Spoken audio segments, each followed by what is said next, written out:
চট্টগ্রাম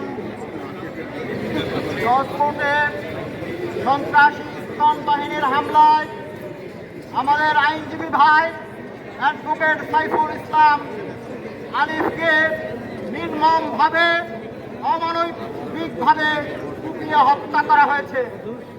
আমরা bar council সহ ঢাকা আইনজীবী এবং সারা বাংলাদেশের সকল আইনজীবী সমিতি থেকে বলে দিতে চাই, অবিলম্বে সাইফুল ইসলাম আলিফের হত্যাকারীদের দ্রুত গ্রেফতার এবং বিচার চাই।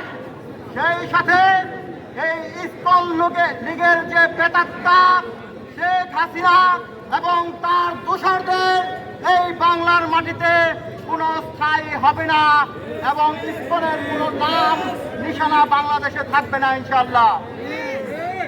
সাইফুল ইসলাম আলিফ হত্যার বিচার না হওয়া পর্যন্ত আইনজীবীদের দাবি আদায়ের এই আন্দোলন চলবে।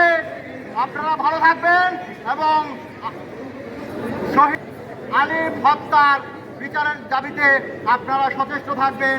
এই আহ্বান রেখে আমি আমার বক্তব্য শেষ করছি।